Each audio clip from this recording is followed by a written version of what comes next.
In a small village nestled in the lush forests of West Africa, two brothers, Ode and Kofi, grew up inseparable. As the only sons of their family, their parents taught them to protect each other against all odds. But as they grew older, a shadow of jealousy began to creep into their bond. Ode was loved by all for his gentle heart, while Kofi, though hard-working, often felt overlooked. The resentment festered quietly, a slow poison in the heart.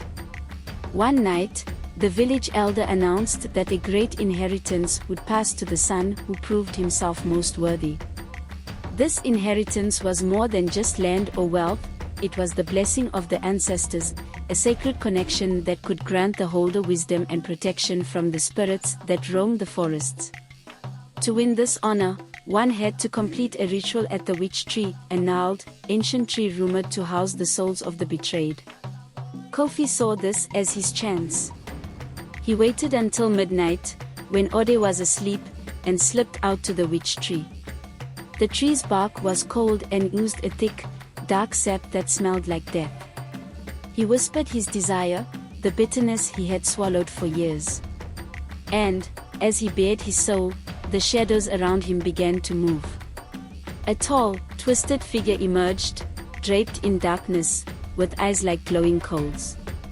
"If you desire the blessing, Kofi, there is but one price, the blood of your kin," it whispered.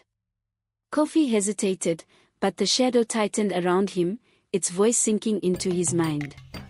It promised him everything he had been denied: power, admiration, respect. Unable to resist, he agreed, and the shadow disappeared, leaving him alone. That night, Kofi returned home and cut his brother's arm while he slept, catching the blood in a small jar to complete the ritual. He returned to the witch tree, offered Ade's blood to the spirit, and left, believing himself now worthy of the ancestors' blessing. The next morning, Ode woke with a strange heaviness in his limbs. The villagers noticed his pallor and began to whisper of bad omens.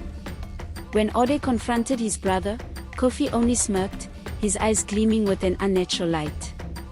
Days passed, and Ade's strength dwindled further.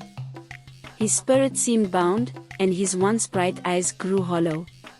One night, a storm struck the village, tearing through trees and huts with ferocious winds.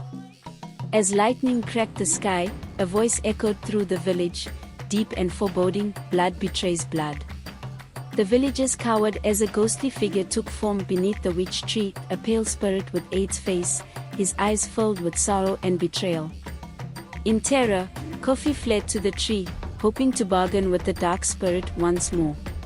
But it was too late. The shadow he had once summoned now bore his brother's anguished spirit, and it reached for him, whispering of the betrayal that had torn their bond. Kofi felt his strength drain as the spirit gripped him, the cold spreading through his bones. The villagers say that, to this day, two faces can be seen on the witch tree when lightning strikes.